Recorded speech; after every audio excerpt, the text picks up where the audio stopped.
Okay students, अब हम एक केस नंबर थर्ड को अंडरस्टैंड करेंगे। इसके लिए मैंने एक एग्जाम्पल लिया है 2x plus 6y plus 8 equals to 0। This is equation number first. And 4x plus 12y plus 7 equals to 0। This is equation number second. Always आपको याद रखना है कि आपका जो राइट हैंड साइड है वो ऑलवेज इक्वल्स टू 0 रखना है दोनों इक्वेशंस में। ओके, जब भी आप कंसिस्टेंट और इनकंसिस्टेंट इक्वेशंस को चेक करेंगे तब। अब आपको क्या करना है, find the value of a1 b1 and c1। तो we know that coefficient of x always equals to a1 and a1 is यहाँ 2। Coefficient of y always denote by b1, तो b1 equals to 6 and constant number 8 always c1, तो c1 equals to 8। Similarly work करना है a2 b2 c2 value find करनी है from equation number second. तो coefficient of x always a2, तो a2 equals to 4। Coefficient of y always b2, तो b2 equals to 12 and constant number always c2, तो c2 equals to 7। Now students, आपको similar work करना है। आप ratio में change करना है। आपको a1/a2 की वैल्यू फाइंड करनी है। तो a1/a2 value of a1 is 2 and a2 is 4। Cancel हो रहा है 1 टाइम एंड ये 2 टाइम 2 के टेबल से, तो रिजल्ट बनेगा 1/2 एंड b1/b2 की वैल्यू भी फाइंड करनी है। तो b1 is 6 and b2 is 12। Cancel करना है 6 के टेबल से 1 time and 2 time 1/2 and find the value c1/c2। तो c1/c2, c1 is 8 and c2 is 7। Clear student? अब आपको क्या करना है, तीनों रेशियो को कंपेयर करना है। फर्स्ट रेशियो की वैल्यू है 1/2, सेकेंड रेशियो की वैल्यू है 1/2, थर्ड रेशियो की वैल्यू है 8/7। अब स्टूडेंट्स, आपको इनके बीच में इक्वल और नॉट इक्वल का साइन यूज़ करना है। तो सर आप कहेंगे कि सर ये दोनों रेशियो सिमिलर है, सेम है और इक्वल है, तो मैं यहाँ पे इक्वल का साइन यूज़ करूँगा।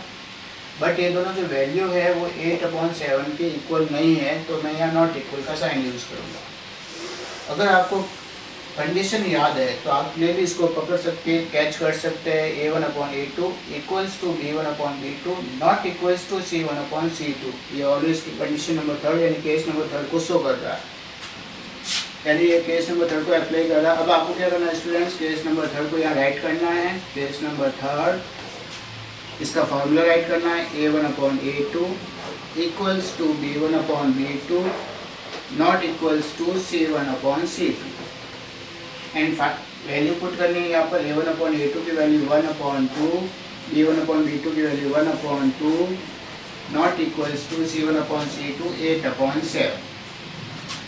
किसी भी क्वेश्चन में अगर केस नंबर थर्ड अगर अप्लाई हो रहा है तो इसका मीन यही है कि ऐसी इक्वेशंस ऑलवेज इनकंसिस्टेंट इक्वेशंस को शो करेगा। और पहले मैंने बता दिया इनकंसिस्टेंट इक्वेशंस का मीन क्या होता है, जिस इक्वेशंस को हम किसी भी मेथड अप्लाई करने के बाद में भी x और y की वैल्यू फाइंड नहीं कर सकते हैं, तो इसका रिजल्ट होगा इनकंसिस्टेंट इक्वेशंस। तो स्टूडेंट्स, हमने अभी एक्सरसाइज 4.1 का क्वेश्चन नंबर फर्स्ट को कंप्लीट कर दिया है, यानी टाइप नंबर फर्स्ट का हमारा क्वेश्चन जो है वो ऑलरेडी कंप्लीट हो चुका है। अब मैं सेकंड टाइप के क्वेश्चन में जा रहा हूँ, जो बोर्ड एग्जाम का सबसे इम्पोर्टेंट क्वेश्चन होता है। और बोर्ड एग्जाम में वो 6 मार्क्स का क्वेश्चन आता है, ग्राफ से रिलेटेड क्वेश्चन है। और ये ऑलरेडी आपने क्लास 9th में लेसन नंबर 4 में ऑलरेडी आपने ग्राफ बनाए होंगे। बहुत सारे टीचर्स जो होते हैं इसमें अलग अलग टेक्निक से ग्राफ बनाते हैं, तो मेरी भी एक टेक्निक है। मैं भी ऐसे क्वेश्चंस को बहुत सारे पैटर्न से सॉल्व करता हूँ, लेकिन मैं एक ऐसा पैटर्न आपको देने जा रहा हूँ जो ऑल स्टूडेंट्स अगर इसको फॉलो करें तो ऑल स्टूडेंट्स का ये क्वेश्चन होगा 100% राइट होगा। तो सेकेंड टाइप का हमारा जो क्वेश्चन होगा, graphical solution of linear equation in 2 variable. आपको एक्सरसाइज 4.1 का क्वेश्चन नंबर फर्स्ट को आपको सॉल्व करना है, ये आपका होमवर्क रहेगा। अब मैं सेकंड क्वेश्चन में जा रहा हूँ, graphical solution.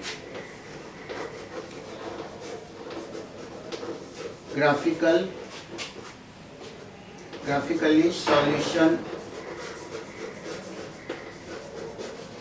of linear equation in two variables. Clear students? इसमें मैं आपको एक तो टेक्निक दे रहा हूँ, उसको आप अंडरस्टैंड करेंगे और क्लियरली अंडरस्टैंड करेंगे। इसमें मैं क्या करूँगा, दिस इज इक्वल का साइन है, ये आपको क्या करना है, this is a left hand side, आपको लेफ्ट हैंड साइड में क्या करना है, ऑलवेज एक वन वेरिएबल को शो करना है। लेफ्ट हैंड साइड में आप जो भी वेरिएबल को रखेंगे, चाहे आप x को रखो चाहे y को रखो, बट लेफ्ट हैंड साइड के वेरिएबल में ना तो कभी नेगेटिव का साइन होना चाहिए, ना ही उसका कोई कोएफिशिएंट होना चाहिए। क्लियरली ये हमेशा याद रखना है, जिस वेरिएबल को आप लेफ्ट हैंड साइड में रख रहे हो वो ना तो नेगेटिव का होना चाहिए, ना ही उसके साथ कभी भी कोएफिशिएंट होना चाहिए। अगर आप ऐसा नहीं करोगे तो आपका जो ग्राफ बनेगा वो 100% रॉन्ग हो जाएगा। And this is right hand side. Right hand side में आपको क्या करना है, सेकंड वेरिएबल को रखना है, सेकंड वेरिएबल और इसके साथ कांस्टेंट नंबर।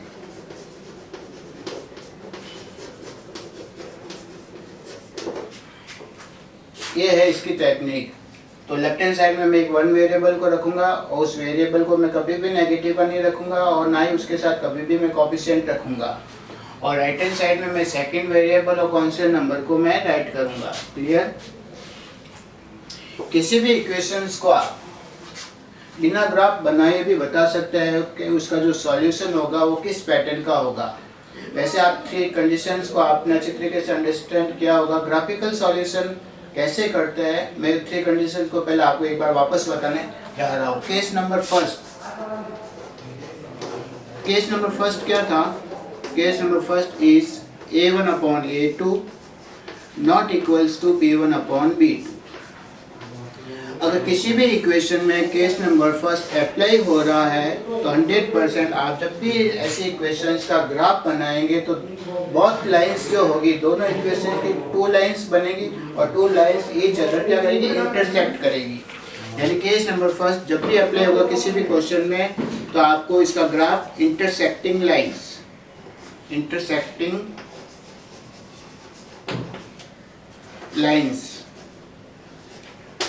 ये फाइंड होगी। Clear? And case number second is a1/a2 equals to b1/b2 equals to c1/c2। अगर किसी भी क्वेश्चन में केस नंबर सेकंड अप्लाई करते हो आप तो इसका जो ग्राफ बनेगा, इसका ग्राफ ऑलवेज क्या होगा, इसकी दोनों लाइनें जो होगी, बोथ लाइंस, वो एक लाइन के जस्ट ऊपर इसकी सेकंड लाइन को शो करेगा। यानी अगर एक लाइन के ऊपर जस्ट सेकंड लाइन बनती है, ऐसी लाइन को ऑलवेज कहते हैं कोइंसिडेंट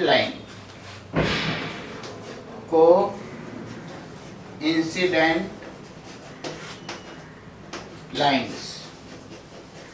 कहने का मीन्स है आप किसी भी क्वेश्चन का बिना ग्राफ बनाए भी बता सकते हो कि उसकी जो लाइंस होगी वो क्या होगी। लास्ट केस है केस नंबर थर्ड।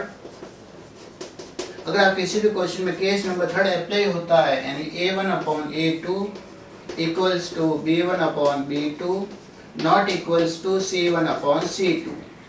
जब भी केस नंबर थर्ड अप्लाई होगा इसका मीन यही होगी कि आप जब भी टू इक्वेशंस का ग्राफ बनाएंगे तो उन टू इक्वेशंस की जो टू लाइंस बनेगी वो ईच अदर पैरेलल होगी। कहने का मीन उन दोनों लाइंस को एक्सीड करने के बाद वो कभी भी एक दूसरे को इंटरसेक्ट नहीं करेगी। इसका जो रिजल्ट होगा वो पैरेलल लाइंस को शो करेगा, पैरेलल लाइंस।